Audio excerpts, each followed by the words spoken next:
24 വാർത്തയിലേക്ക് വിശദമായി. സർവകലാശാല വിവാദത്തിൽ ഗവർണർ ആരിഫ് മുഹമ്മദ് ഖാനെ കടന്നാക്രമിച്ച LDF നേതാക്കൾ. ഗവർണറുടെ നിലപാട് ദുരൂഹമാണെന്നായിരുന്നു CPIM സംസ്ഥാന സെക്രട്ടറി കോടിയേരി ബാലകൃഷ്ണന്റെ ആരോപണം. ചാൻസലർ പദവി അദ്ദേഹം ഇപ്പോൾ നിർവഹിച്ചുകൊണ്ടിരിക്കുന്നുണ്ട്. അതിന് നിർവഹിക്കുന്നതിന് വ്യത്യസ്തമായിട്ടുള്ള ഒരു നിലപാടും ഗവൺമെൻറ് സ്വീകരിച്ചിട്ടില്ല. പിന്നെ എന്തിനാണ് ഗവർണർ ഇങ്ങനൊരു നിലപാട് സ്വീകരിക്കുക എന്നുള്ളത് ദുരൂഹമാണ്. ചാൻസലർ പദവിയിലിരിക്കുന്നൊരു വ്യക്തി സമ്മർദ്ദം കൊണ്ട് ഒപ്പിടേണ്ട ആളല്ലല്ലോ. അദ്ദേഹത്തിന് പൂർണ്ണമായിട്ടുള്ള വിവേചന അധികാരമുണ്ടല്ലോ. ഗവൺമെൻറ് അദ്ദേഹത്തിൻ്റെ മേലൊരു സമ്മർദ്ദവും ചെലുത്തിയിട്ടില്ല എന്നാണ് മുഖ്യമന്ത്രി തന്നെ പെടുത്തിയിട്ടുള്ളത്. ചാൻസലർ പദവി മാറ്റുന്നത് LDF തീരുമാനിച്ചിട്ടില്ലെന്നും അതിന് നിർബന്ധിതരാക്കുന്ന സാഹചര്യം സൃഷ്ടിക്കരുതെന്നുമായിരുന്നു CPI സംസ്ഥാന സെക്രട്ടറി കാനം രാജേന്ദ്രന്റെ തുറന്നടിക്കൽ. ചാൻസലർ പദവിയിൽ നിന്ന് ഗവർണറെ മാറ്റുന്നതിനെ കുറിച്ച് ആലോചിച്ചിട്ടില്ല. അതിനെ നിർബന്ധിതമാക്കുന്ന സാഹചര്യം അദ്ദേഹമായിട്ട് ഉണ്ടാക്കരുത് എന്നാണ് എനിക്ക് പറയാനുള്ളത്. സാധാരണഗതിയിൽ ഇപ്പോൾ ഈ ഗവർണർ എന്ന് പറയുന്നത് അനാവശ്യമായ ഒരു ആർഭാടമാണ് എന്ന അഭിപ്രായമുള്ളൊരു പാർട്ടിയുടെ പ്രതിനിധിയാണ് ഞാൻ. അതുകൊണ്ട് അവരുടെ ചെയ്തികൾ പലതും അങ്ങനെയൊക്കെ തന്നെ ആയിരിക്കും എന്ന് മുൻകൂട്ടി കാണുന്നുണ്ട് ഞങ്ങൾ.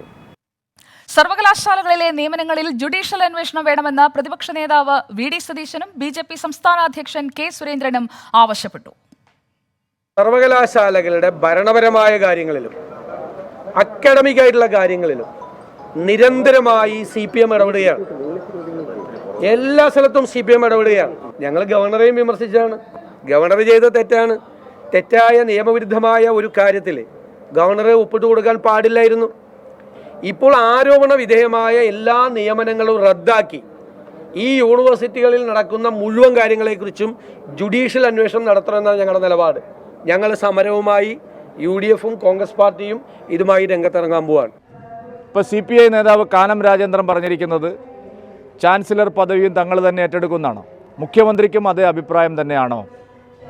ചാൻസലർ പദവി കൂടി മുഖ്യമന്ത്രി തന്നെ ഏറ്റെടുത്ത് കേരളത്തിലെ എല്ലാ സർവകലാശാലകളിലും മാർക്സിസ്റ്റ് പാർട്ടി നേതാക്കന്മാരെയും ഭാര്യമാരെയും തിരികെ കയറ്റാനാണ് തീരുമാനമെങ്കിൽ അത് ജനങ്ങളോട് തുറന്നു പറയാനുള്ള ആർജവം കാണിക്കണം. ഗവർണറെ മറയാക്കി സർവകലാശാലകൾ പിടിച്ചെടുക്കാനുള്ള, സർവകലാശാലകളിൽ അനധികൃത നിയമനം നടത്താനുള്ള, ബന്ധു നിയമനം നടത്താനുള്ള, അഴിമതിയിലൂടെ നിയമനം നടത്താനുള്ള നീക്കം ഞങ്ങൾ നിയമപരമായിട്ട് തന്നെ നടത്തുകയാണ് എന്ന് പറയാനുള്ള ആർജവമാണ് സർക്കാർ കാണിക്കേണ്ടത്.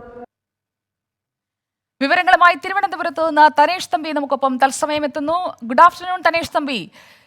മുഖ്യമന്ത്രി പിണറായി വിജയനും ഗവർണർ ആരിഫ് മുഹമ്മദ് ഖാനും ഒരു തുറന്ന ചർച്ചയ്ക്കൊക്കെ തയ്യാറെന്നുള്ള ഒരു സ്വരം ഇന്നലെ നമുക്ക് നൽകിയെങ്കിലും ഇന്ന് കാര്യങ്ങൾ മാറിമറിയുകയല്ലേ? ഇന്നത്തെ CPIയുടെയും CPIMന്റെയും ഒക്കെ പ്രതികരണങ്ങൾ വരുന്നു. അതോടൊപ്പം രാഷ്ട്രീയമായി ഇത് പ്രതിപക്ഷം ഏറ്റെടുക്കുക കൂടി ചെയ്യുന്ന സാഹചര്യത്തിൽ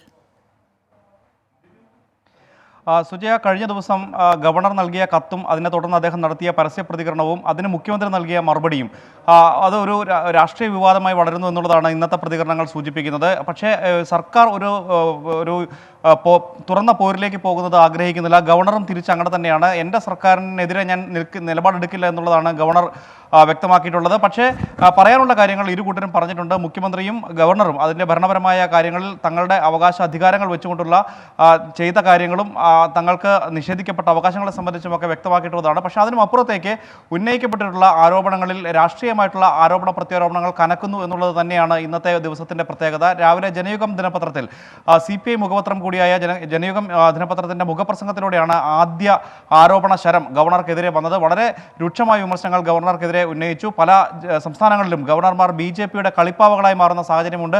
ആ നിലയിലേക്ക് ആരിഫ് മുഹമ്മദ് ഖാനും മാറുകയാണ് എന്നുള്ളതാണ് ജനയുഗം മുന്നോട്ട് വെച്ച പ്രധാനപ്പെട്ട ആരോപണം. അതോടൊപ്പം തന്നെ തൊട്ടു പിന്നാലെ CPIMന്റെ സംസ്ഥാന സെക്രട്ടറി കോടിയേരി ബാലകൃഷ്ണനും ഗവർണർക്കെതിരെ രംഗത്ത് വന്നു. ഗവർണറുടെ നിലപാടുകളിൽ ദുരൂഹത ആരോപിച്ചുകൊണ്ടാണ് അദ്ദേഹം രംഗത്തെത്തിയത്. എന്നാൽ ഒരു പടി കൂടി കടന്ന് വളരെ നിശിതമായ വിമർശനമാണ് CPIയുടെ സംസ്ഥാന സെക്രട്ടറി കാനം രാജേന്ദ്രന്റെ ഭാഗത്തുനിന്നുണ്ടായത്. ഗവർണർ എന്ന പദവിയെ തന്നെ അംഗീകരിക്കാത്ത ഒരു പാർട്ടിയാണ് തങ്ങളുടേതെന്ന് തുറന്നു പറഞ്ഞുകൊണ്ടാണ് കോടിയേരിയുടെ വിമർശനം ഉണ്ടായത്. അദ്ദേഹം പറഞ്ഞത് തങ്ങൾ ചാൻസലർ പദവി എടുത്തു മാറ്റണം എന്നതിനെ സംബന്ധിച്ച് ഇതുവരെ ആലോചിച്ചിട്ടില്ല. പക്ഷേ അങ്ങനെ ഒരു സാഹചര്യത്തിലേക്ക് കൊണ്ടെത്തിക്കരുത് ഗവർണർ എന്നുള്ള മുന്നറിയിപ്പ് കൂടിയാണ് അദ്ദേഹം നൽകിയിരിക്കുന്നത്. മാത്രമല്ല ഗവർണറും മുഖ്യമന്ത്രിയും തമ്മിൽ നടക്കുന്ന രഹസ്യ ചർച്ചകളുടെ വിശദാംശങ്ങൾ പുറത്തുവിട്ടത് ഗവർണറാണ്. അതിന് മറുപടി പറയാൻ ഗവർണർ ബാധ്യസ്ഥനാണ് എന്നും പറഞ്ഞു. എന്തായാലും ഈ ആരോപണങ്ങളും പ്രത്യാരോപണങ്ങളൊന്നും ഉടൻ അവസാനിക്കാൻ പോകുന്നില്ല. ഗവർണറും മുഖ്യമന്ത്രിയും തമ്മിലൊരു കൂടിക്കാഴ്ചയിലൂടെ ഒരു സമവായത്തിലേക്ക് എത്താതെ ഇക്കാര്യത്തിൽ ഒരു തീരുമാനം ഉണ്ടാകുമെന്ന് കരുതാനും ഈ ഘട്ടത്തിൽ കഴിയില്ല. ശരി, വ്യക്തമാണ്. ഇപ്പോൾ നടക്കുന്ന രാഷ്ട്രീയ നീക്കങ്ങൾ സസൂക്ഷ്മം നിരീക്ഷിക്കുക തനേഷ് തമ്പി. തനേഷാണ് വിശദാംശങ്ങൾ നൽകിയത്. ഇന്ന് കൊച്ചിയിൽ നടന്ന ഒരു യോഗം വളരെ നിർണായകമായി മാറുമോ എന്നുള്ളതാണ് അറിയേണ്ടത്. സർക്കാരും ഗവർണറുമായുള്ള തർക്കം രൂക്ഷമായിരിക്കെയാണ് മുഖ്യമന്ത്രിയും അഡ്വക്കേറ്റ് ജനറൽ കെ ഗോപാലകൃഷ്ണക്കുറുപ്പും കൂടിക്കാഴ്ച നടത്തിയത്. ആലുവ ഗസ്റ്റ് ഹൌസിൽ നടന്ന അവരുടെ കൂടിക്കാഴ്ച അരമണിക്കൂറിലധികം നീണ്ടുനിന്നു. VC നിയമനത്തിൽ ഗവർണർ തന്നോട് നിയമോപദേശം തേടിയിട്ടില്ല, താൻ സർക്കാരിനാണ് നിയമോപദേശം നൽകിയതെന്നായിരുന്നു കൂടിക്കാഴ്ചയ്ക്ക് ശേഷം AG പ്രതികരിച്ചത്. ഗവർണർക്ക് എന്നോട് പറഞ്ഞു ഇത് ചോദിച്ചിട്ടുമില്ല, ഞാൻ കൊടുത്തിട്ടുമില്ല. അത് സത്യമല്ലേ? ഗവർണർക്കല്ല ഞാൻ നിയമോപദേശം കൊടുക്കുന്നത്, ഗവൺമെന്റിനാണ് കൊടുക്കുന്നത്. മുഖ്യമന്ത്രിയെ കാണുന്ന അഡ്വക്കേറ്റ് ജനറൽ മുഖ്യമന്ത്രിയെ കാണുന്ന ഇന്ന പ്രത്യേക വിഷയം ചർച്ച ചെയ്യാനില്ല, നിരവധി കാര്യങ്ങൾ കാണും. നിയമോപദേശം കൊടുക്കേണ്ട കാര്യങ്ങളുണ്ടാവും, അല്ലാത്ത കാര്യങ്ങളുണ്ടാവും. ചർച്ച ചെയ്യേണ്ട ആവശ്യമില്ല. ഗവർണർ താങ്കളോട് അഡ്വൈസ് ചോദിച്ചിരുന്നോ? എന്നോട് എന്തിനാ ഗവർണർ അഡ്വൈസ് ചോദിക്കുന്നത്?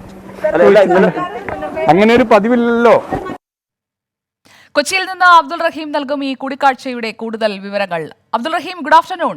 ഈ ഒരു കൂടിക്കാഴ്ചയിൽ ചർച്ചയായില്ല കണ്ണൂർ VCയുടെ പുനർനിയമനമെന്ന് വിശദീകരിക്കുന്നുണ്ട് AG. പക്ഷേ യഥാർത്ഥത്തിൽ ഇന്ന് സംഭവിച്ചിട്ടുണ്ടാകാൻ സാധ്യതയുള്ളത് എന്താണ്?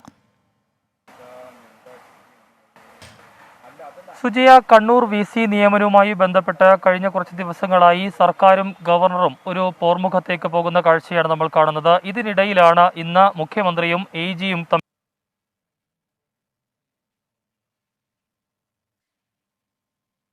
സാങ്കേതിക തടസ്സമുണ്ടായതിൽ ഖേദിക്കുന്നു. ഒരു സാധാരണ കൂടിക്കാഴ്ചയാണ് ഇന്ന് ആലുവ ഗസ്റ്റ് ഹൌസിൽ നടന്നതെന്നാണ് AG വിശദീകരിച്ചത്. പക്ഷേ കണ്ണൂർ VCയുടെ പുനർനിയമനം വിവാദമായി നിൽക്കുന്ന, അതിൽ ഗവർണർ സ്വരം കടുപ്പിച്ചു നിൽക്കുന്ന സാഹചര്യത്തിലാണ് മുഖ്യമന്ത്രിയും അഡ്വക്കേറ്റ് ജനറലുമായുള്ള കൂടിക്കാഴ്ച ഇന്ന് ആലുവ ഗസ്റ്റ് ഹൌസിൽ നടന്നതെന്നാണ് നമ്മൾ മനസ്സിലാക്കുന്നത്. അബ്ദുൾ റഹീം നമുക്കൊപ്പമുണ്ട്. അബ്ദുൾ റഹീം, തുടരാം. സുജയ, ഈ സർക്കാരും ഗവർണറും തമ്മിലുള്ള പോർമുഖം രൂക്ഷമാകുന്നതിനിടയിലാണ് ഇന്ന് മുഖ്യമന്ത്രിയും അതുപോലെ തന്നെ അഡ്വക്കേറ്റ് ജനറലും തമ്മിലൊരു കൂടിക്കാഴ്ച ആലുവ ഗസ്റ്റ് ഹൌസിൽ വെച്ചുണ്ടായത്. ഏകദേശം അരമണിക്കൂറിലധികം ഈ ഒരു കൂടിക്കാഴ്ച നീണ്ടുനിന്നു.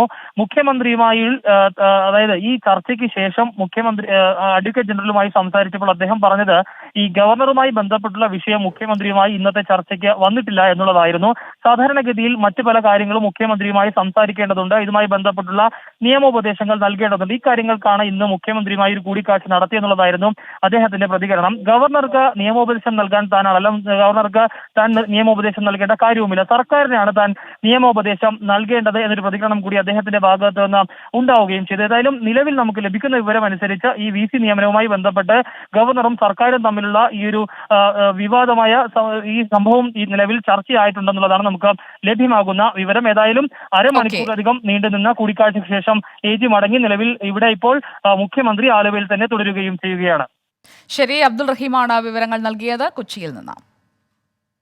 കണ്ണൂർ സർവകലാശാലയിലെ VC നിയമനവുമായി ബന്ധപ്പെട്ട രേഖകൾ വിളിച്ചുവരുത്തി പരിശോധിക്കണമെന്നാവശ്യപ്പെട്ട് ഹൈക്കോടതിയിൽ അപേക്ഷ. നിയമനം ചോദ്യം ചെയ്ത് ഹൈക്കോടതിയുടെ പരിഗണനയിലുള്ള ഹർജിയിലാണ് ഈ ഇടക്കാല അപേക്ഷ.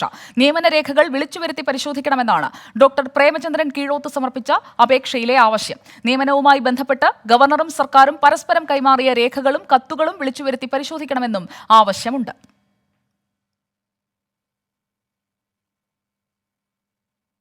മറ്റു വാർത്തകളിലേക്ക്. മെഡിക്കൽ കോളേജ് ഡോക്ടേഴ്സിന്റെ സമരത്തിൽ വലഞ്ഞ രോഗികൾ. OPയിൽ പകുതിയിൽ താഴെ ഡോക്ടേഴ്സ് മാത്രമാണുള്ളത്. ഡോക്ടേഴ്സ് ഇല്ലാത്തതിനാൽ പല ശസ്ത്രക്രിയകളും മാറ്റി. രോഗികളെ ആശുപത്രി അധികൃതർ തിരിച്ചയക്കുന്നുമുണ്ട്. അതിനിടെ മെഡിക്കൽ കോളേജിലെ ഹൌസ് സർജൻസുമായി ആരോഗ്യവകുപ്പിന്റെ ചർച്ച പുരോഗമിക്കുകയാണ്. സമരം ചെയ്യുന്ന PG ഡോക്ടേഴ്സ് സെക്രട്ടേറിയറ്റിലേക്ക് പ്രതിഷേധ മാർച്ച് നടത്തി.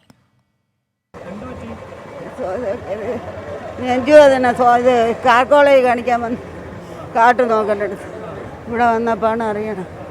നിൽക്കാനും വയ്യ, ശ്വാസം മുട്ടില്ലേ. അവരാരും മിണ്ടി ഗവനിക്കണില്ല. മക്കളെ ഇതിപ്പോൾ ഞാൻ ആദ്യം എത്തിയതേ ഉള്ളൂ, ഇനി അങ്ങോട്ട് കാര്യം അറിയില്ല. നമ്മൾ OP എടുക്കാനായിട്ട് നിൽക്കുകയാണ്. ഇവിടുത്തെ വന്നപ്പോൾ ഭയങ്കര തിരക്കാണ്, സമയത്തിന് കാര്യങ്ങൾ നടക്കുന്നില്ല. ഇപ്പം തന്നെ ഇവിടെ രജിസ്റ്റർ ചെയ്യുന്നിടത്ത്, കാർഡിയോളജി രജിസ്റ്റർ ചെയ്യുന്നിടത്ത് വലിയ നീണ്ട ക്യൂ ആണ് ഇപ്പോഴും ഉള്ളത്. അതാണ് ഞങ്ങൾ മനസ്സിലായി. 7 മണിക്ക് ഞങ്ങൾ OP ടിക്കറ്റ് എടുത്തു കഴിഞ്ഞാൽ വീണ്ടും 1.5 മണിക്കൂർ നമ്മളിവിടെ കാത്തിരിക്കണം. അവിടുത്തെ സ്റ്റാഫ് വന്ന് രജിസ്റ്റർ ചെയ്യണമെങ്കിൽ 1.5 മണിക്കൂർ കാത്തിരിക്കണം. അവർ വന്നിട്ട് പറയുകയാണ് ഇനി 12-1 മണിയാവും, ഈ നമ്പർ ടോക്കൺ നമ്പറിന് നിങ്ങൾക്ക് രജിസ്റ്റർ ചെയ്യണമെന്നുണ്ടെങ്കിൽ 266 എന്നുള്ള ടോക്കൺ നമ്പർ മുമ്പേ കാണിച്ചുകൊണ്ടിരിക്കുന്നതാണ്. അത് രജിസ്റ്റർ ചെയ്യണമെന്നുണ്ടെങ്കിൽ ഇനി 12 മണിയാവും നമ്മുടെ രജിസ്റ്റർ ചെയ്യണമെന്നുണ്ടെങ്കിൽ. അതാണ് അവർ പറയുന്നത്. രോഗികളുടെ ചികിത്സ ഉറപ്പാക്കുകയാണ് സർക്കാരിന്റെ മുഖ്യ ലക്ഷ്യമെന്ന് ആരോഗ്യമന്ത്രി വീണ ജോർജ് പ്രതികരിച്ചു. സമരക്കാർക്ക് എപ്പോൾ വേണമെങ്കിലും ആശയവിനിമയം നടത്താം, രോഗികളെ ബുദ്ധിമുട്ടിക്കരുതെന്നും മന്ത്രി പറഞ്ഞു. പല മെഡിക്കൽ കോളേജുകളിലും നൂറുകണക്കിന് NAJRമാർ അവർ അപേക്ഷ കൊടുത്തതിൻ്റെ അടിസ്ഥാനത്തിൽ ഇൻ്റർവ്യൂ ഒക്കെ നടക്കുകയാണ്. ആ രീതിയിൽ NAJRമാരെ എടുക്കുന്നതിനുള്ള നടപടികൾ ഏതാണ്ട് എല്ലായിടത്തും പലയിടത്തും അവർ ഓൾറെഡി നിയമിതരായി ജോലി ചെയ്യുന്നുണ്ട്. അപ്പോൾ ഇതിൽ ഏറ്റവും അനുകൂലമായിട്ടുള്ള നിലപാടാണ് സർക്കാർ സ്വീകരിച്ചിട്ടുള്ളത്. ഒരു കാര്യം മാത്രമേ ഉള്ളൂ, ജനങ്ങളെ ബുദ്ധിമുട്ടിലാക്കുന്ന സ്റ്റുഡൻസിൻ്റെ അവകാശം സംരക്ഷിക്കുമ്പോൾ തന്നെ വളരെ പ്രധാനപ്പെട്ടതാണ് ടെറിഷറി കെയർ ആയിട്ടുള്ള മെഡിക്കൽ കോളേജുകളിൽ ജനങ്ങൾ എത്തുമ്പോൾ, രോഗികൾ എത്തുമ്പോൾ, സാധാരണക്കാരായിട്ടുള്ള ആളുകളാണ് സർക്കാർ മെഡിക്കൽ കോളേജുകളിലേക്ക് എത്തുന്നത്. അവർക്ക് ചികിത്സ ഉറപ്പാക്കേണ്ടത് സർക്കാരിൻ്റെ ഉത്തരവാദിത്തമാണ്. അപ്പോൾ അതുകൊണ്ട് തന്നെ അവരെ ദുരിതത്തിലാക്കരുത് എന്നുള്ളതാണ് പ്രത്യേകമായിട്ട് ഈ അവസരത്തിൽ അഭ്യർത്ഥിക്കാനുള്ളത്. വിവരങ്ങളുമായി തിരുവനന്തപുരത്ത് നിന്ന് മഹേഷ് ജോൺ മാത്യുവും പത്തനംതിട്ടയിൽ നിന്ന് ഗോകുൽ രവിയും നമുക്കൊപ്പം എത്തുന്നു. Good afternoon Mahesh John Mathew. സമരം രോഗികളെ വല്ലാതെ വലച്ചു കഴിഞ്ഞു. ഹൗസ് സർജൻസിനെ മാത്രം ചർച്ചയ്ക്ക് വിളിച്ച ആരോഗ്യമന്ത്രിയുടെ നടപടിയിലും പ്രതിഷേധമുണ്ട്. PG ഡോക്ടേഴ്സിന്റെ സമരത്തിന്റെ ഇന്നത്തെ കാഴ്ചകൾ എങ്ങനെ?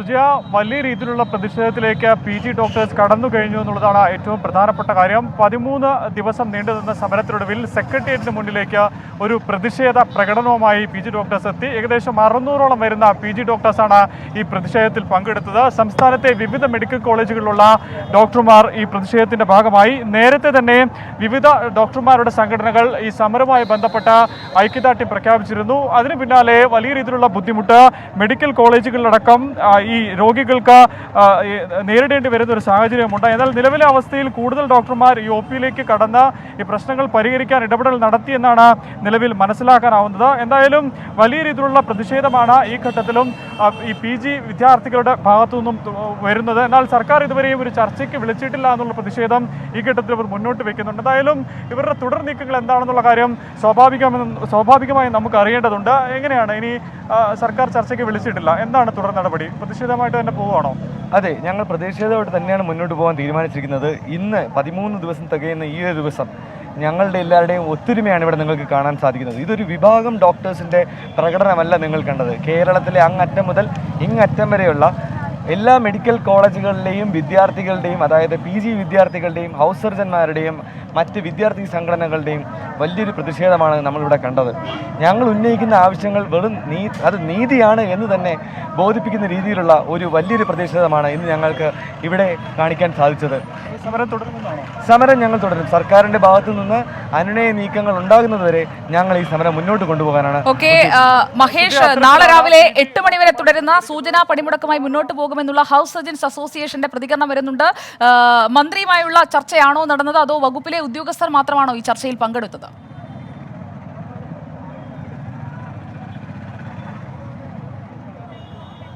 സുജയ, ഈ PG ഡോക്ടർമാർക്ക് ഐക്യദാർഢ്യം പ്രഖ്യാപിച്ചുകൊണ്ട് ഹൗസ് സർജൻമാർ രംഗത്തിറങ്ങിയതോടെയാണ് സർക്കാർ അടിയന്തരമായി ഒരു ചർച്ചയ്ക്ക് വിളിച്ചത്. ആരോഗ്യ വകുപ്പ് മന്ത്രിയുടെ ഓഫീസിലായിരുന്നു ചർച്ച. എന്നാൽ മന്ത്രി പങ്കെടുത്തു എന്നുള്ള കാര്യത്തിൽ ഇതുവരെ ഒരു വ്യക്തത ലഭിച്ചിട്ടില്ല. ഇതിൻ്റെ അടിസ്ഥാനത്തിൽ പുതിയ തീരുമാനങ്ങൾ ഹൗസ് സർജൻമാർ എടുത്തു എന്നുള്ളതാണ് ഏറ്റവും പ്രധാനപ്പെട്ട കാര്യം. അതിൽ നാളെ രാവിലെ 8 മണി വരെ തുടരുന്ന 24 മണിക്കൂർ സൂചനാ പണിമുടക്കുമായി മുന്നോട്ട് പോകുന്ന നിലപാടാണ് സ്വീകരിച്ചിട്ടുള്ളത്. ചർച്ചയിൽ മന്ത്രി പങ്കെടുത്തിരുന്നില്ല എന്നുള്ള കാര്യം അവർ പറയുന്നു. കൂടാതെ വകുപ്പിലെ ഉദ്യോഗസ്ഥരാണ് ഈ ബന്ധപ്പെട്ട ചർച്ച നയിച്ചത്. അതുപോലെ നടന്നത് ഔദ്യോഗിക ആശയവിനിമയം മാത്രമാണെന്നും ഈ ഹൗസ് സർജൻമാർ പ്രതികരിച്ചിട്ടുണ്ട്. ആവശ്യങ്ങൾ കൃത്യമായി സർക്കാരിനെയും അതുപോലെ തന്നെ ആരോഗ്യവകുപ്പിനെയും അറിയിച്ചു. വിഷയങ്ങൾ മന്ത്രിയെ അറിയിക്കാമെന്ന ഈ ഉദ്യോഗസ്ഥർ ഉറപ്പു നൽകുകയും ചെയ്തു. PG ഡോക്ടേഴ്സിനെ ചർച്ചയ്ക്ക് വിളിച്ച് അവരുടെ പ്രശ്നങ്ങൾ പരിഹരിക്കണമെന്നും ഈ നിലവിലെ സാഹചര്യത്തിൽ ഈ ഹൗസ് സർജൻമാർ സർക്കാരിനോട്, ആരോഗ്യവകുപ്പിനോട് ആവശ്യപ്പെട്ടിട്ടുണ്ട്. എന്തായാലും അവിടെ സമരം തുടരുകയാണ്. സമര കാഴ്ചകൾ, ഒപ്പം അവരുടെ ആവശ്യങ്ങൾ നമുക്ക് പ്രേക്ഷകരിലേക്ക് എത്തിക്കാം. ആരോഗ്യമന്ത്രിയുടെ പ്രതികരണത്തിൽ നിന്ന് എന്താണ് മനസ്സിലാക്കേണ്ടത്? ഒരു അനുഭവപൂർവമായ സമീപനത്തിലേക്ക് ആരോഗ്യവകുപ്പ് എത്തുന്നുണ്ടോ നോക്കാം. പത്തനംതിട്ടയിൽ നിന്ന് ഗോകുൽ രവി കൂടി നമുക്കൊപ്പം തത്സമയം ചേരുകയാണ്. ഗോകുൽ രവി, ഇപ്പോൾ ആരോഗ്യമന്ത്രി വീണ ജോർജിന്റെ പ്രതികരണം നമ്മൾ കേട്ടു. ജനങ്ങളെ ബുദ്ധിമുട്ടിക്കരുതെന്ന് പറയുന്നുണ്ട് ആരോഗ്യമന്ത്രി. പക്ഷേ ഈ ഡോക്ടേഴ്സിന്റെ ബുദ്ധിമുട്ട് മനസ്സിലാക്കിക്കൊണ്ടുള്ള ഒരു ഇടപെടൽ ഉണ്ടാകുമെന്ന തരത്തിൽ എന്തെങ്കിലും ഇന്ന് അവർ പ്രതികരിച്ചോ? സുജയ, ഈ PG സ്റ്റുഡൻസിൻ്റെ ആവശ്യം അത് ന്യായമാണ് എന്ന് ഇന്നലെയും കഴിഞ്ഞ ദിവസങ്ങളിലെല്ലാം തന്നെ ആരോഗ്യമന്ത്രി ആവർത്തിക്കുകയുണ്ടായി. ഇന്നും അത് തന്നെയാണ് പറഞ്ഞത്. പക്ഷേ PG പ്രവേശനവുമായി ബന്ധപ്പെട്ട് അത് കോടതിയുടെ പരിഗണനയിലിരിക്കുന്ന വിഷയമാണ്. പ്രവേശനം വൈകും. പക്ഷേ ആ സമയത്ത് ഇവരുടെ ജോലിഭാരം കുറയ്ക്കുവാൻ വേണ്ടി ജൂനിയർ റെസിഡന്റുമാരെ നിയമിക്കുന്നതിനുള്ള നടപടികൾ, നോൺ അക്കാഡമിക് ജൂനിയർ റെസിഡന്റുമാരെ നിയമിക്കാനുള്ള നടപടികൾ ഇന്ന് ഇന്റർവ്യൂ ഉൾപ്പെടെ നടക്കുകയാണ്. അത്തരത്തിൽ PG സ്റ്റുഡൻസിന്റെയും ഹൗസ് സർജൻമാരുടെയും അവരുടെ പഠനത്തിൽ അവർക്കുണ്ടാകുന്ന ബുദ്ധിമുട്ട്, ജോലിഭാരം ഇത് കുറയ്ക്കാനുള്ള എല്ലാ അനുഭവപൂർവമായ നടപടികളും സർക്കാർ സ്വീകരിച്ചു. ഇപ്പോൾ ഉന്നയിക്കുന്ന സ്റ്റൈപ്പൻഡ് വർധന എന്ന ആവശ്യം അത് സംസ്ഥാനത്തിന്റെ ധനസ്ഥിതി മെച്ചമാകുമ്പോൾ പരിഗണിക്കാമെന്ന് നേരത്തെ ധനമന്ത്രി ഉറപ്പ് നൽകിയതാണ്. അക്കാര്യത്തിൽ ഉറപ്പായും പരിഗണിക്കുന്ന കാര്യമാണ്. അതിൽ പരിഗണന ഉണ്ടാവുമെന്നും ആരോഗ്യമന്ത്രി ആവർത്തിക്കുന്നു. ഒപ്പം തന്നെ ചൂണ്ടിക്കാട്ടുന്നത് മറ്റ് സംസ്ഥാനങ്ങളെ അപേക്ഷിച്ച് നോക്കുമ്പോൾ കേരളത്തിൽ മെഡിക്കൽ വിദ്യാർത്ഥികൾക്ക്, PG വിദ്യാർത്ഥികൾക്കും സീനിയർ PG വിദ്യാർത്ഥികൾക്കും റെസിഡന്റുമാർക്കുമുള്ള സ്റ്റൈപ്പൻഡ് അത് ഉയർന്ന സ്റ്റൈപ്പൻഡാണ് നൽകുന്നത് എന്ന് കൂടി ഇന്ന് ആരോഗ്യമന്ത്രി സൂചിപ്പിച്ചു. ഏത് സമയത്തും ഈ PG മെഡിക്കൽ വിദ്യാർത്ഥികൾക്ക് താനുമായി ആശയവിനിമയം നടത്താനുള്ള സാഹചര്യം ഉണ്ടാവും. അതിന് എല്ലാ അവസരവുമുണ്ട്. പക്ഷേ ജനങ്ങളെ ബുദ്ധിമുട്ടിക്കുന്ന സാഹചര്യത്തിൽ നിന്ന് അല്ലെങ്കിൽ അത്തരത്തിലൊരു സമരത്തിൽ നിന്ന് പിന്മാറണമെന്ന് തന്നെയാണ് ഇന്നും ആരോഗ്യമന്ത്രി ആവർത്തിച്ചത്. ശരി, ഗോകുൽ രവിയാണ് പത്തനംതിട്ടയിൽ നിന്ന് വിവരങ്ങൾ നൽകിയത്. ഇന്ത്യൻ പാർലമെന്റിന് നേരെ ഭീകരാക്രമണം നടന്നിട്ട് ഇന്ന് 20 വർഷം.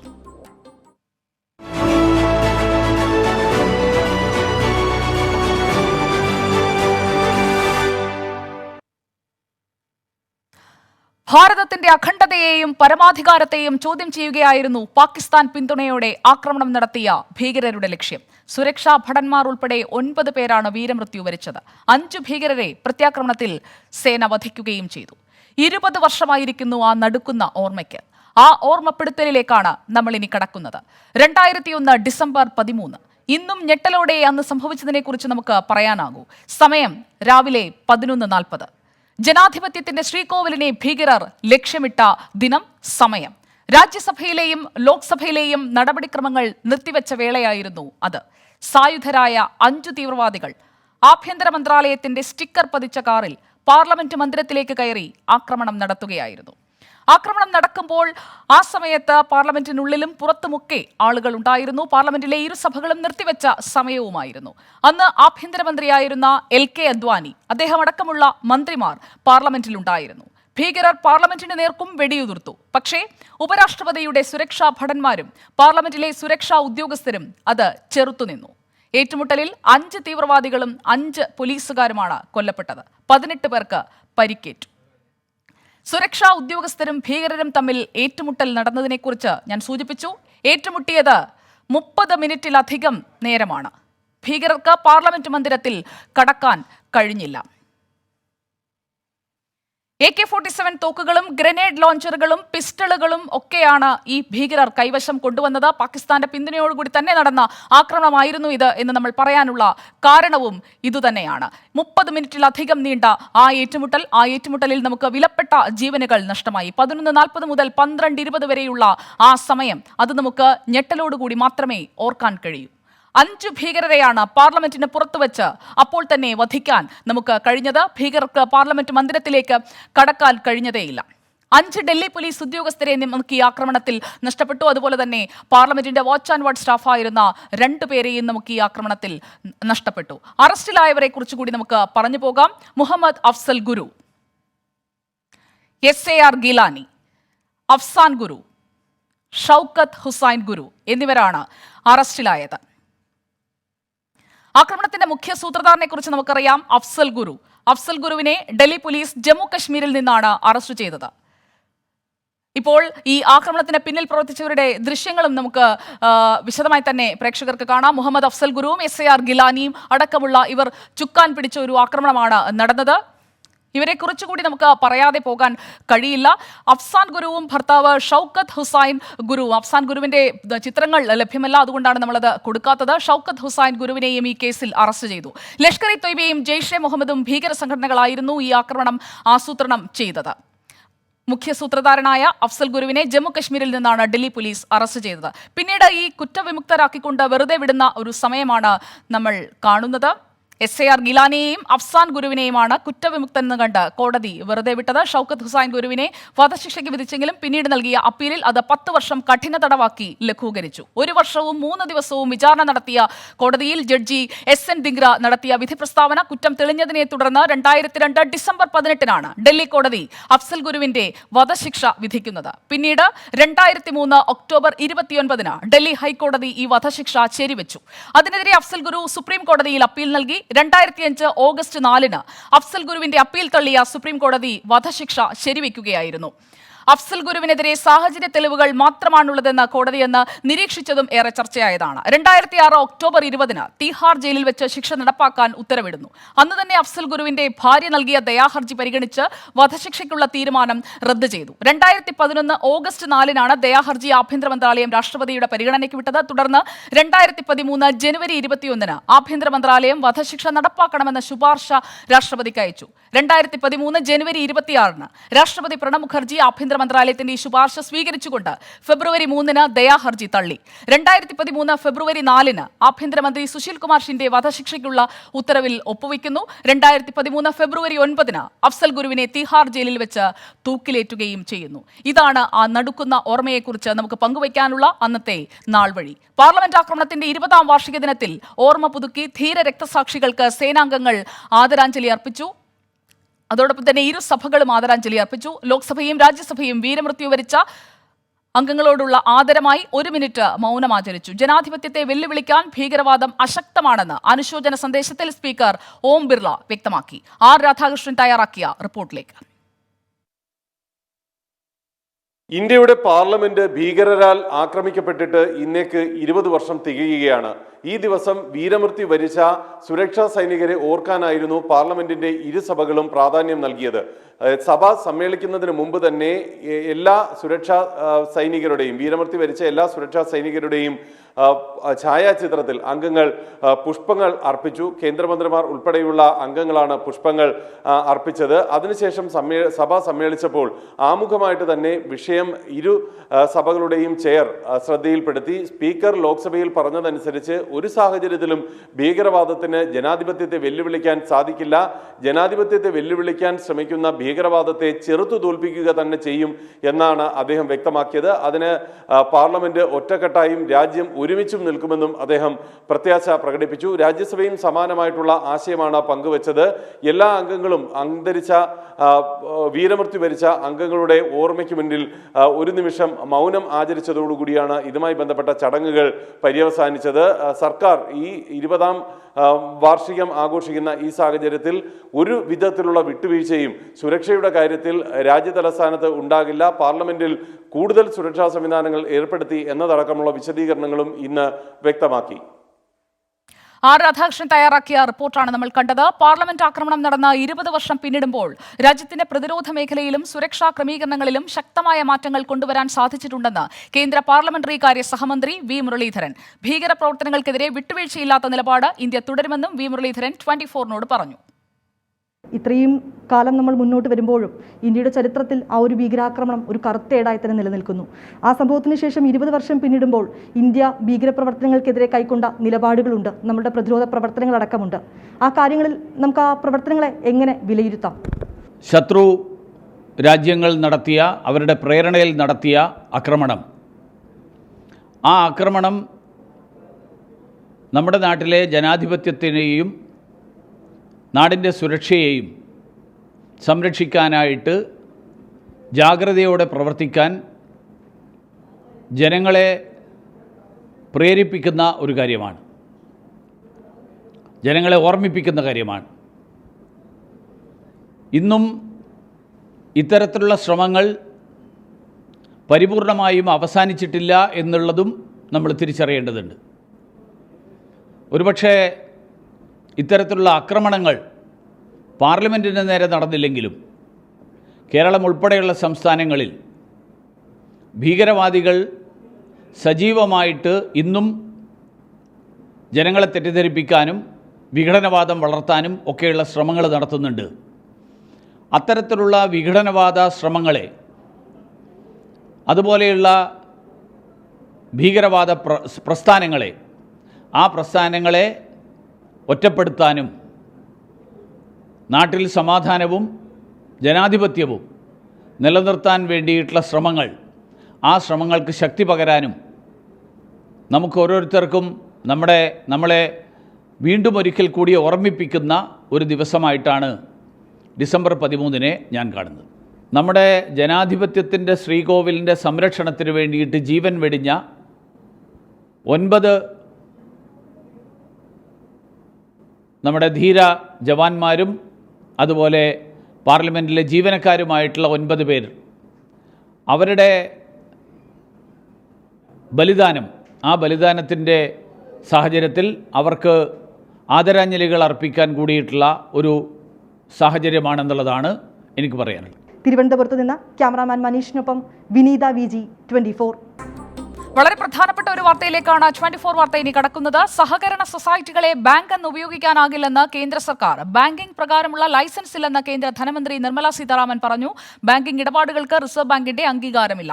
നിക്ഷേപങ്ങൾക്ക് ഇൻഷുറൻസ് പരിരക്ഷയില്ലെന്നും ധനമന്ത്രി ലോക്സഭയിൽ വ്യക്തമാക്കി. ഡൽഹിയിൽ നിന്ന് ആർ രാധാകൃഷ്ണൻ നൽകും വിവരങ്ങൾ. ആർ രാധാകൃഷ്ണൻ, കേരളത്തെ സംബന്ധിച്ചിടത്തോളം വളരെ പ്രധാനപ്പെട്ട ഒരു പ്രസ്താവനയാണ് ഇപ്പോൾ ധനമന്ത്രി നടത്തിയിരിക്കുന്നത്. പ്രത്യേകിച്ചും ഈ വിഷയത്തിൽ ഒരു നിലപാട് സംസ്ഥാന സർക്കാർ എടുത്തിരിക്കുന്ന ഒരു സാഹചര്യത്തിൽ എങ്ങനെ വേണം കാണാൻ? സുജയ, കേരളത്തിൽ ഈ സഹകരണ സംഘങ്ങൾ ബാങ്കുകൾ എന്ന രീതിയിൽ പ്രവർത്തിക്കുന്നുണ്ട്. ബാങ്കുകൾ എന്ന പേര് സഹകരണ സംഘങ്ങൾക്ക് ഉപയോഗിക്കാൻ സാധിക്കില്ല എന്നാണ് ധനമന്ത്രി പറഞ്ഞിരിക്കുന്നത്. റിസർവ് ബാങ്കിന്റെ ലൈസൻസ് ഇത്തരം സംഘങ്ങൾക്ക് ഇല്ല. ഇൻഷുറൻസ് പരിരക്ഷ അവിടെയുള്ള നിക്ഷേപങ്ങൾക്കും ഇല്ല. അതുകൊണ്ട് നിയമവിരുദ്ധമായാണ് ഇവ പ്രവർത്തിക്കുന്നത്. ഇത് അനുവദിക്കാനാകില്ല എന്ന നിലപാടാണ് ധനമന്ത്രി ഇന്ന് സഭയിൽ രേഖാമൂലം വ്യക്തമാക്കിയത്. കേരളത്തെ സംബന്ധിച്ച് വളരെ ദൂരവ്യാപകമായിട്ടുള്ള പ്രത്യാഘാതങ്ങൾ ഉണ്ടാക്കുന്നതാണ് ധനമന്ത്രിയുടെ പ്രസ്താവന. കഴിഞ്ഞ ദിവസം RBI ഈ സഹകരണ സംഘങ്ങളെ ബാങ്ക് എന്ന് വെച്ച് പ്രവർത്തിക്കുന്നതുമായി ബന്ധപ്പെട്ട നടപടികൾക്ക് തുടക്കവും കുറിച്ചിരുന്നു. സുജയ. ആർ രാധാകൃഷ്ണനാണ് ഡൽഹിയിൽ നിന്ന് വിവരങ്ങൾ നൽകിയത്. കൂനൂർ ഹെലികോപ്റ്റർ അപകടത്തിൽ രക്ഷാപ്രവർത്തനത്തിന് നേതൃത്വം നൽകിയവരെ ആദരിച്ച് കരസേന. രക്ഷാപ്രവർത്തനത്തിന്റെ ഭാഗമായ സൈനികർ, ജില്ലാ കളക്ടർ, പോലീസ്, ഫയർഫോഴ്സ്, ഫോറസ്റ്റ് ഉദ്യോഗസ്ഥർ, ആരോഗ്യ പ്രവർത്തകർ എന്നിവരെയാണ് ആദരിച്ചത്. അപകടം നടന്ന നഞ്ചപ്പ സത്രത്തിലെ നിവാസികളെ ആദരിക്കുന്ന ചടങ്ങ് വെല്ലിംഗ്ടണിലെ മദ്രാസ് റെജിമെന്റ് ആസ്ഥാനത്ത് അല്പസമയത്തിനകം തുടങ്ങും. അതേസമയം അപകടത്തിൽ സംയുക്ത സേനാ സംഘത്തിന്റെ പരിശോധന തുടരുകയാണ്. കൂനൂരിൽ നിന്ന് സുർജിത് അയ്യപ്പത്ത് നമുക്കൊപ്പം ചേരുന്നു. സുർജിത് അയ്യപ്പത്ത്, അപകടമുഖത്തേക്ക് ഓടിയെത്തിയവർക്ക് സേനയുടെ ആദരം, അതോടൊപ്പം അന്വേഷണം എങ്ങനെയാണ് ഇപ്പോൾ മുന്നോട്ട് പോകുന്നത്? സുജയ, അപകടമുഖത്തേക്ക് ഓടിയെത്തിയവർക്ക് ആദരം നൽകുന്ന ചടങ്ങാണ് ഇപ്പോൾ നമുക്ക് കാണാൻ കഴിയുന്നത്. ഈ ചടങ്ങ് ഇപ്പോൾ നടക്കുന്നത് നഞ്ചപ്പ സത്രം ഗ്രാമത്തിലാണ് ഈ ചടങ്ങ് പുരോഗമിക്കുന്നത്. ചടങ്ങിൽ പങ്കെടുക്കുന്നത് ദക്ഷിണേന്ത്യൻ ഓഫീസറായിട്ടുള്ള പ്രധാന ഓഫീസറാണ് അദ്ദേഹം. GOC ഗ്രൂപ്പ് ഓഫീസേഴ്സ് കമാൻഡിംഗ് പദവിയിലുള്ള ലഫ്റ്റനന്റ് ജനറൽ A. അരുണാണ് ഏവരെയും ആദരിക്കുന്നത്. ഈ രക്ഷാപ്രവർത്തനത്തിന്റെ ഭാഗമായി ആ ഘട്ടത്തിൽ സഹായങ്ങൾ നൽകിയ നാട്ടുകാർക്ക് ആദരവ് നൽകുകയാണ് സേന. അതോടൊപ്പം തന്നെ ഇവിടെ ഈ ഗ്രാമത്തിൽ നടപ്പാക്കാൻ ഉദ്ദേശിക്കുന്ന പദ്ധതികളെ സംബന്ധിച്ചുള്ള ഒരു പ്രഖ്യാപനവും ഇതിനുശേഷം ഉണ്ടാകുമെന്നാണ് കരുതുന്നത്. നേരത്തെ വെല്ലിംഗ്ടൺ ആസ്ഥാനത്ത് സമാനമായ രീതിയിൽ ഒരു ചടങ്ങ് നടന്നു. അതിൽ ജില്ലാ ഭരണകൂടം, പോലീസ്, ഫയർഫോഴ്സ് ഉൾപ്പെടെ ഉള്ള രക്ഷാപ്രവർത്തനത്തിന് നേതൃത്വം കൊടുത്ത ഏവരെയും ആദരിക്കുന്ന ചടങ്ങായിരുന്നു അത്. മാത്രമല്ല, സമാന്തരമായി ഈ കേസിന്റെ അന്വേഷണം നടന്നു വരികയാണ്. ഇന്ന് രാവിലെയും എയർ മാർഷൽ മാനവേന്ദ്ര സിംഗിന്റെ നേതൃത്വത്തിലുള്ള സംഘം ശാസ്ത്രീയമായ പരിശോധന ഇവിടെ നടത്തുകയാണ്. ഇപ്പോഴും ആ പരിശോധന ഈ അപകട സ്ഥലത്ത് തുടരുകയാണ്. സുജയ. ശരി, സുർജിത് അയ്യപ്പത്താണ് കൂനൂരിൽ നിന്നുള്ള വിവരങ്ങൾ നൽകിയത്. നഞ്ചപ്പ സത്രത്തിൽ നിന്നുള്ള തത്സമയ ദൃശ്യങ്ങളാണ് 24 പ്രേക്ഷകരിലേക്ക് എത്തിച്ചത്. കേരളത്തിൽ ഒമിക്രോൺ സ്ഥിരീകരിച്ച എറണാകുളം സ്വദേശിയുടെ ആരോഗ്യനില തൃപ്തികരമാണ്. UK-യിൽ നിന്ന് നാട്ടിലെത്തിയ ആൾക്കാണ് ഒമിക്രോൺ സ്ഥിരീകരിച്ചത്. ഇദ്ദേഹത്തിന്റെ ഭാര്യയ്ക്കും അമ്മയ്ക്കും കോവിഡ് പോസിറ്റീവാണ്. ഇവരുടെ സാമ്പിളുകളും ഒമിക്രോൺ പരിശോധനയ്ക്കായി ശേഖരിച്ചിട്ടുണ്ട്. അതേസമയം എത്തിഹാദ് വിമാനത്തിൽ 6-ാം തീയതി എത്തിയ മറ്റു യാത്രക്കാരും നിരീക്ഷണത്തിലാണ്. ദിലീപ് ടി ദേവസ്യ കൊച്ചിയിൽ നിന്ന് നമുക്കൊപ്പം. ദിലീപ് ടി ദേവസ്യ, ഈ ഒമിക്രോൺ സ്ഥിരീകരിച്ച വ്യക്തിയുടെ ആരോഗ്യനില വളരെ ഗുരുതരാവസ്ഥയിലേക്കൊന്നും പോയിട്ടില്ല എന്നുള്ളത് ആശ്വാസം നൽകുന്ന ഒരു വാർത്ത തന്നെയാണ്. ഇദ്ദേഹത്തോടൊപ്പം ഉണ്ടായിരുന്നവർ, കുടുംബാംഗങ്ങൾ, അവരെയൊക്കെ ഇപ്പോൾ നിരീക്ഷണത്തിൽ വെച്ചിരിക്കുകയാണ്.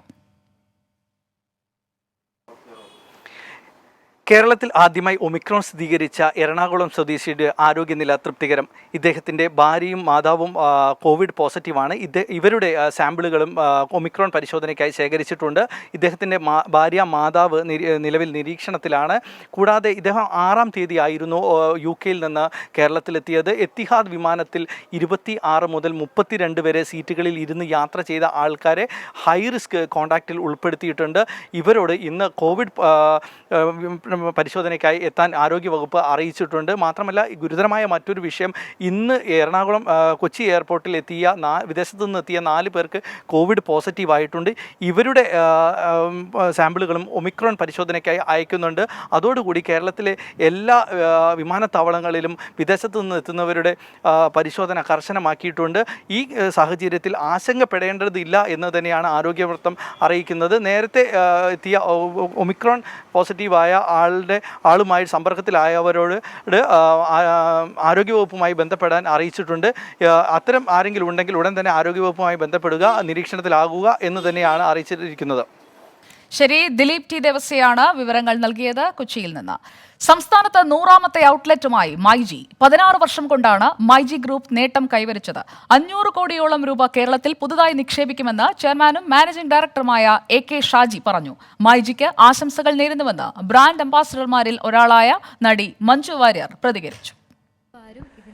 ദക്ഷിണേന്ത്യയിലെ ഏറ്റവും വിശ്വസ്തത നേടിയ ഡിജിറ്റൽ റീറ്റെയിൽ ശൃംഖലകളിൽ ഒന്നാണ് മൈജി. വരുന്ന 22-ന് പെരിന്തൽമണ്ണയിൽ പുതിയ സ്റ്റോർ ആരംഭിക്കുന്നതോടെ മൈജിയുടെ കേരളത്തിലെ സ്റ്റോറുകളുടെ എണ്ണം 100 ആകും. ഇതിനു പുറമെ 500 കോടി കൂടി നിക്ഷേപിക്കാനും 4000 പേർക്ക് അതിലൂടെ ജോലി നൽകാനും കമ്പനിക്ക് പദ്ധതിയുണ്ടെന്ന് ചെയർമാൻ AK ഷാജി പറഞ്ഞു. കഴിഞ്ഞ 16 വർഷത്തെ ജേർണിയിൽ ഒരു ഡ്രീം അച്ചീവ് ചെയ്യാൻ പോകുന്നതിൻ്റെ വലിയൊരു സന്തോഷത്തിലാണ്. ഇപ്പോൾ ഒരു 10ാമത്തെ ഷോറൂംസിൽ നിന്നാണ് ഞാൻ ഈ ഒരു ടാർഗറ്റ് വയ്ക്കുന്നത്, 100 എന്ന് പറഞ്ഞൊരു ഗോള് സെറ്റ് ചെയ്യുന്നത്. അപ്പോൾ 100ലേക്കുള്ളൊരു യാത്ര കഴിഞ്ഞ 15 വർഷം കൊണ്ട് ചെയ്യേണ്ടതായിരുന്നു. പക്ഷേ ആ ഒരു കോവിഡും പാൻഡമിക് സിറ്റുവേഷനൊക്കെ കാരണം കുറച്ചൊന്ന് ലേറ്റായിപ്പോയി. മോഹൻലാലിന് പുറമെ മൈജിയുടെ മുഖമാകുകയാണ് നടി മഞ്ജു വാര്യർ. മൈജിയുടെ വളർച്ചയിൽ മഞ്ജു വാര്യരും സന്തോഷം പങ്കുവച്ചു. മൈജിയുടെയും ഷാജി സാറിൻ്റെയും അദ്ദേഹത്തിൻ്റെ ടീമിൻ്റെയും വളരെ ഏറ്റവും ഡെഡിക്കേറ്റഡ് ആയിട്ടുള്ളൊരു വർക്ക് അതിൻ്റെ പുറകിലുണ്ട്. അതേപോലെ തന്നെ കസ്റ്റമേഴ്സിൻ്റെ തിരിച്ചും ഇങ്ങോട്ടുള്ള ഒരു വിശ്വാസവും അവരുടെ ഒരു സപ്പോർട്ടും തീർച്ചയായിട്ടും ഉണ്ട്. അപ്പോൾ ഈ ഒരു നല്ല ബന്ധത്തിലേക്ക് ഞാനും കൂടി ഇപ്പോൾ കടന്നു വന്ന ഒരു സന്തോഷമുണ്ട്. ഇന്ത്യയിലെ കൂടുതൽ സംസ്ഥാനങ്ങളിലും GCC രാജ്യങ്ങളിലും ബിസിനസ് വ്യാപിപ്പിക്കാൻ കമ്പനിക്ക് പദ്ധതിയുണ്ടെന്നും ചെയർമാൻ AK ഷാജി അറിയിച്ചു. 24 കൊച്ചി. ലോകത്തെവിടെയായാലും ഏത് സമയത്തും 24 വാർത്തകളും ഓഗ്മെന്റഡ് റിയാലിറ്റി പാക്കേജുകളും എക്സ്പ്ലെയിനറുകളും വിശദമായി കാണാൻ ഞങ്ങളുടെ യൂട്യൂബ് ചാനൽ നിങ്ങൾക്ക് സബ്സ്ക്രൈബ് ചെയ്യാം.